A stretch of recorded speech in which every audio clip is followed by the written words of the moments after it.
पितृपक्ष में भूल कर भी मत खाना यह 5 चीज़ें, पितृ हो जाते हैं नाराज, लगता है घोर पाप।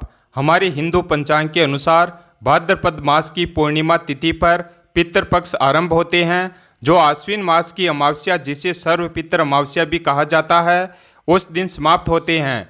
2024 में पितृपक्ष 18 सितंबर से आरंभ होकर 2 अक्टूबर के दिन समाप्त होंगे और शारदीय नवरात्रि 3 अक्टूबर को मनाए जाएंगे।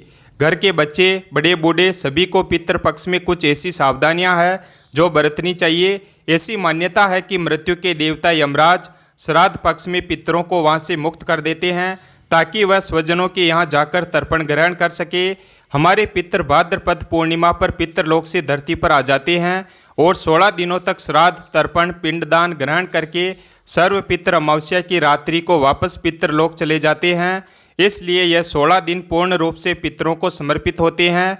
इन 16 दिनों में पितरों की आत्मा की शांति के लिए पिंडदान, श्राद्ध, तर्पण कर्म किए जाते हैं। पितरों के लिए श्रद्धा से कुछ समर्पित करना ही श्राद्ध कहलाता है। यह 16 दिन पितरों को प्रसन्न करके पितरों की कृपा प्राप्त करने के लिए बहुत ही खास माने जाते हैं।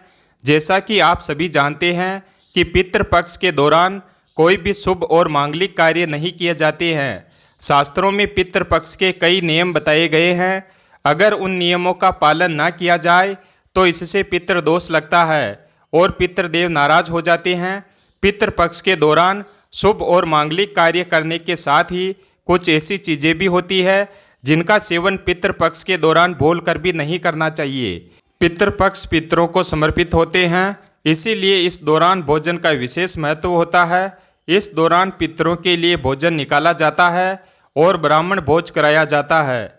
लेकिन शास्त्रों में कुछ ऐसी चीज़ों के बारे में बताया गया है जिन्हें पितृपक्ष के दौरान भूल कर भी नहीं खाना चाहिए।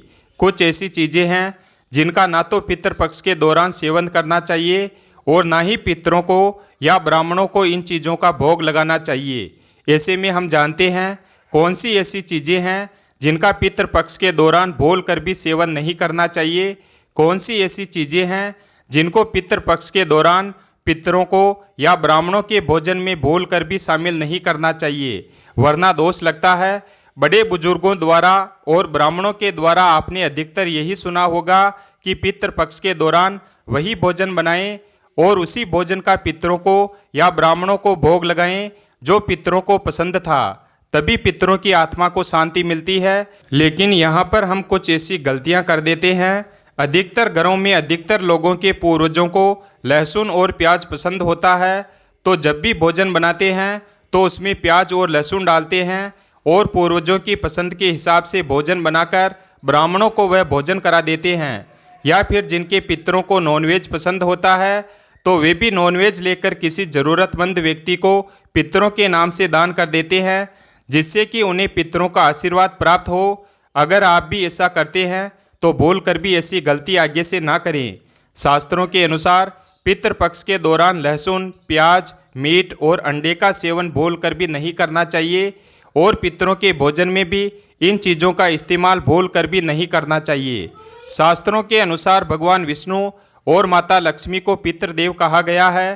पितरों का भोजन, श्राद्ध, तर्पण, पिंडदान सबसे पहले भगवान विष्णु और माता लक्ष्मी ही स्वीकार करते हैं और उसके बाद यह पितरों को मिलता है। और भगवान विष्णु और माता लक्ष्मी के पूजन में लहसुन, प्याज, मीट और अंडे का इस्तेमाल करना वर्जित बताया गया है। अगर आप पितरों के भोजन में मीट, अंडे, लहसुन, प्याज इन चीज़ों का इस्तेमाल करते हैं तो भगवान विष्णु और माता लक्ष्मी इसे स्वीकार नहीं करेंगे और जब पितृदेव स्वीकार नहीं करेंगे तो हमारे पितर भी उस भोजन को स्वीकार नहीं करेंगे। इसीलिए इस बात का हमेशा ध्यान रखें।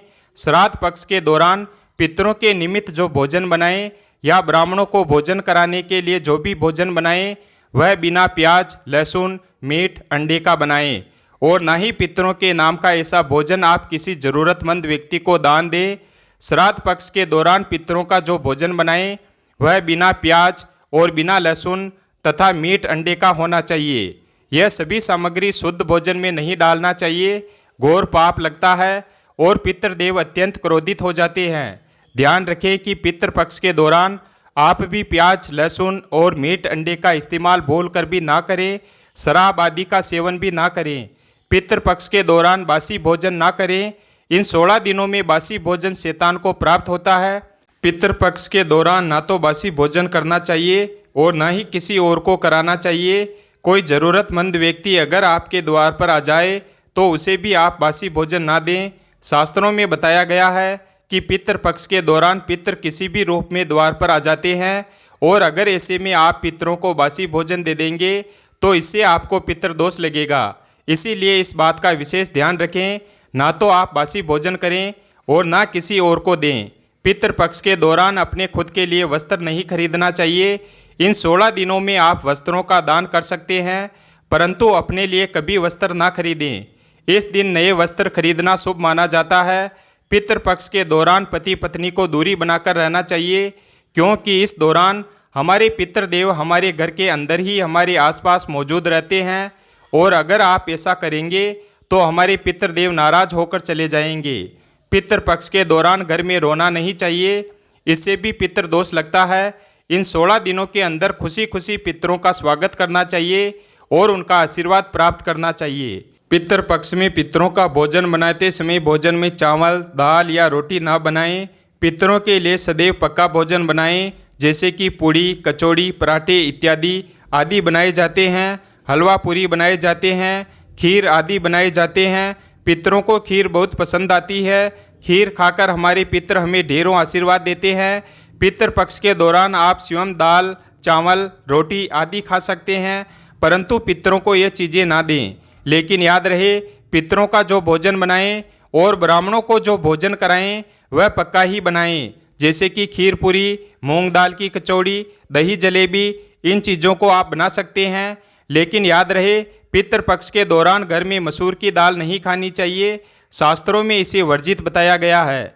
मसूर की दाल के अलावा पितृपक्ष के दौरान काले नमक और काले जीरे का सेवन भी नहीं करना चाहिए और ना ही ब्राह्मण भोजन में इन चीज़ों को शामिल करना चाहिए।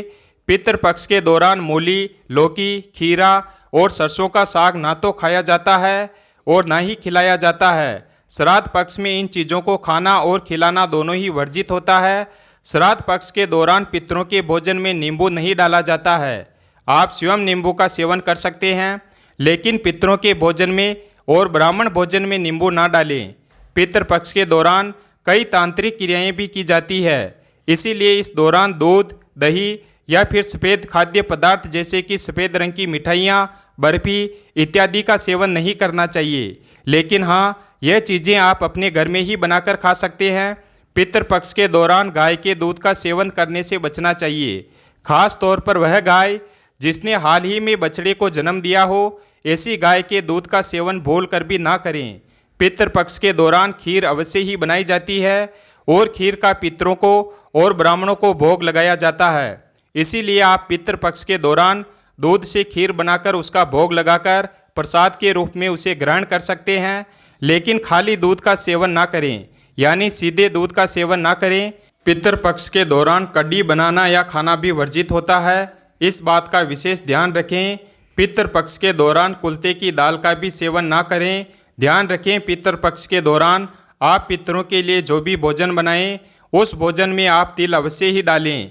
पितृपक्ष में जो पितरों का भोजन बनाएं और ब्राह्मणों को जो भोजन कराएं या किसी ज़रूरतमंद व्यक्ति को पितरों के नाम से भोजन दें, उस भोजन में थोड़े से काले तिल अवश्य ही डालें। शास्त्रों के अनुसार जिस भोजन में काले तिल होते हैं वह भोजन पितृ ग्रहण करते हैं, लेकिन जिस भोजन में काले तिल नहीं होते हैं उसे भूत पिशाच ग्रहण करते हैं। इसीलिए इस बात का विशेष ध्यान रखें, पितरों के भोजन में काले तिल डालकर ही आप पितरों को भोग लगाएं। काले तिल भूत पिशाचों से श्राद्ध के भोजन की रक्षा करते हैं, इसीलिए इस बात का विशेष ध्यान रखें। पितृपक्ष के दौरान गलती से भी अपने पड़ोसियों का भोजन भी कभी नहीं खाना चाहिए।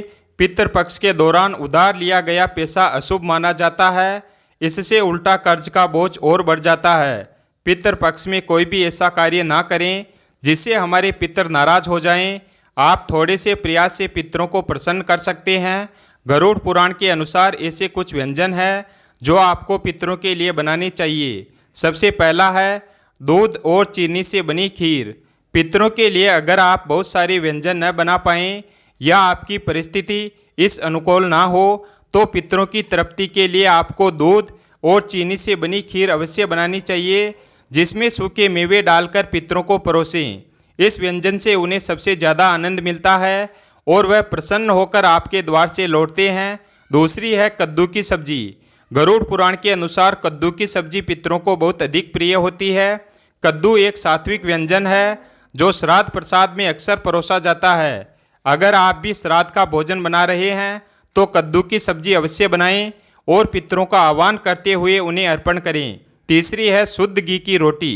शुद्ध घी से बनी रोटी अवश्य बनाएं और अपने पितरों को याद करते हुए 1 रोटी कौवे को और 2 रोटी गाय और कुत्ते को खिलाएं। इससे पितर जिस भी रूप में धरती पर उपस्थित होंगे वह तृप्त होकर आपको अवश्य आशीर्वाद प्रदान करेंगे। चौथी है पीली मूंग दाल और सफ़ेद उड़द दाल।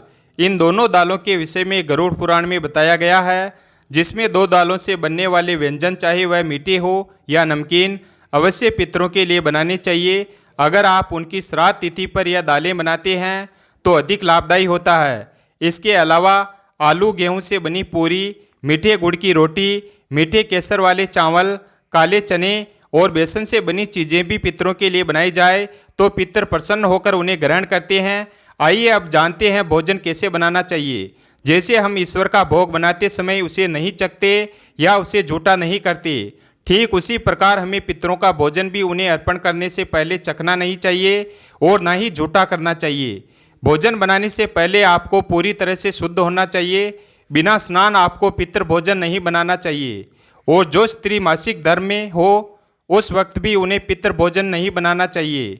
पितृ भोजन बनाने से पहले रसोई घर को गंगा जल से और यदि गंगा जल ना हो तो साधारण जल छिड़क कर पहले स्वच्छ कर लेना चाहिए और उसके बाद भोजन बनाने से पहले ओम पितृ देवाय नमः या ओम वासुदेवाय नमः इन मंत्रों का उच्चारण करके ही भोजन बनाना आरंभ करना चाहिए।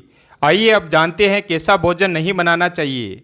कई लोग मानते हैं कि उनके पितरों को मांसाहार भोजन पसंद था तो उन्हें पितृ श्राद्ध पर मांसाहार बनाकर खिलाना चाहिए, परंतु पितृलोक में प्रवेश के पश्चात पितरों का भोजन सात्विक बन जाता है, इसलिए उनके श्राद्ध या भोजन में तामसिक व्यंजन का प्रयोग कदापि नहीं करना चाहिए। केवल सात्विक व्यंजन ही उनके लिए भोजन में बनाने और खिलाने चाहिए। तामसिक व्यंजन के साथ प्याज, अदरक और लहसुन का प्रयोग भी श्राद्ध भोजन में नहीं करना चाहिए। इन पदार्थों का प्रयोग भोजन में करने से पितर भोजन ग्रहण नहीं कर पाते और वह भूखे ही पितरलोक वापस लौट जाते हैं। पितर भोजन में ज़्यादा तेज मसाले का प्रयोग ना करें। जितना हो सके भोजन को मीठा और सात्विक बनाना चाहिए, जिससे पितर उन्हें आसानी से ग्रहण कर पाए। यह एक सबसे महत्वपूर्ण बात हम आपको बताना चाहेंगे। हम भोजन तो परोस देते हैं या उनका भोग पितरों की तस्वीर पर लगा देते हैं या किसी गाय या कुत्ते को भी खिला देते हैं, किंतु हम भोजन के साथ जल अर्पण करना भूल जाते हैं। सबसे जरूरी है जल अर्पण करना। पितरों को आप भोजन अर्पण ना करें, किंतु जल का अर्पण पितृ पक्ष के पूरे मास में अवश्य करें, जिससे पितृ प्यासे ही पितृलोक में ना जाएं। इस प्रकार से आप अपने पितरों को भोजन खिलाकर संतुष्ट कर सकते हैं। अब जानते हैं इन 16 दिनों में पितृपक्ष के दिन कितना भी जरूरी क्यों ना हो, चाहे कोई आपसे इन चीज़ों को उधार मांगे तो पितृपक्ष के दौरान बोल कर भी यह 4 चीज़ें कभी किसी को ना दें, अन्यथा आपके परिवार में कंगाली देखने को मिल सकती है। आपके पितर आपके घर का त्याग कर सकते हैं, वह रुष्ट हो जाएंगे और पितृदोष लग जाएगा। पितृपक्ष के समय उधार देना या लेना हर व्यक्ति के जीवन में जरूरी हो जाता है। कोई किसी को उधार देता है तो इस बात के लिए कि उन्हें उनके जीवन में अच्छी चीज़ें वापस प्राप्त हो सके, तो इसकी वजह से उधार देते हैं। तो कुछ व्यक्ति सामाजिक सरोकार निभाने के लिए उधार देते हैं। खास तौर पर पितृपक्ष के दौरान अगर आप ऐसा करते हैं तो आपके जीवन में कंगाली विद्यमान हो जाती है। इसीलिए कम से कम पितृपक्ष के दिनों में तो ऐसा ना करें। अब बात करते हैं सबसे पहली चीज़ की। पितृपक्ष पर सबसे पहली चीज़ तो यह है कि अपने पूर्वजों से जुड़ा धन या किसी भी प्रकार की कोई चीज़ आप किसी भी व्यक्ति को ना दें। जैसे कि हमारे बुजुर्गों द्वारा दिया गया कोई चांदी का सिक्का या रुपया पैसा, या फिर आशीर्वाद के तौर में दी गई कोई कीमती चीज़ या कोई धार्मिक वस्तु या किसी भी प्रकार की कोई निशानी और भगवान से जुड़ी पूजा की सामग्री आप बोल कर भी किसी व्यक्ति को उधार या फिर दान के तौर पर कभी ना दें, क्योंकि माना जाता है कि अगर आप इस प्रकार की सामग्री दूसरे व्यक्ति को दे देते हैं तो आपके पूर्वज नाराज हो जाते हैं और बुजुर्गों द्वारा मिला आशीर्वाद खत्म हो जाता है। इससे पितृदोष लगता है और आपको वह नहीं प्राप्त हो पाता है जो आपके पूर्वज यानी कि आपके पितृ जो आपके लिए करने वाले थे। तो सबसे पहले आपको इस बात का ध्यान जरूर रखना चाहिए, बुजुर्गों द्वारा कोई सम्मान में मिली चीज़ कभी किसी को ऐसे ही नहीं देनी चाहिए। इसे हमेशा संभाल कर रखें। बुजुर्गों द्वारा सम्मान में मिली चीज़ सोना चांदी हीरा मोती इनसे भी कीमती होती है, इसे यूं ही बर्बाद ना करें। इसी तरह पितृपक्ष को धन से भी जोड़ा जाता है। पितृपक्ष के दौरान हमारे पूर्वज साक्षात धरती पर आते हैं और उनका आगमन हमारे घर में होता है और उनका आशीर्वाद सुख समृद्धि में बदल जाता है, धन वैभव की प्राप्ति होती है। तो इस बात का ध्यान आपको जरूर रखना चाहिए कि पितृपक्ष के दौरान बोल कर भी कोई व्यक्ति आपसे धन उधार मांगने के लिए आता है तो आपको उधार पैसा नहीं देना चाहिए और ऐसे में आपको किसी अन्य व्यक्ति से उधार भी नहीं लेना चाहिए।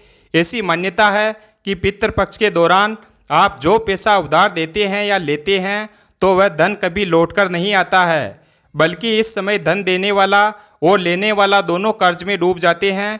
इससे पितरों का श्राप लगता है। वहीं श्राद्ध पक्ष के दौरान हम अपने पूर्वजों का तर्पण करते हैं, पिंडदान करते हैं तथा गंगा स्नान आदि करते हैं। पितृपक्ष के दौरान खास तौर पर सफ़ेद चीज़ चढ़ाई जाती है, इस बात का ध्यान रखें। पितृपक्ष के दिन हमारे पूर्वजों को चढ़ाने के अलावा कोई व्यक्ति एकदम सुबह सुबह के समय आपसे दूध दही छाछ या फिर संध्या काल के समय में उधार मांगने के लिए या फिर ऐसे ही मांगने के लिए आता है तो आपको बोल कर भी किसी अन्य व्यक्ति को नहीं देना चाहिए। अगर आप अपने पूर्वजों को चढ़ाने के अलावा कोई ऐसा काम करते हैं तो मान लीजिए आपके पूर्वज नाराज हो जाएंगे और साथ ही साथ आपको अपने पितरों के क्रोध का सामना करना पड़ेगा।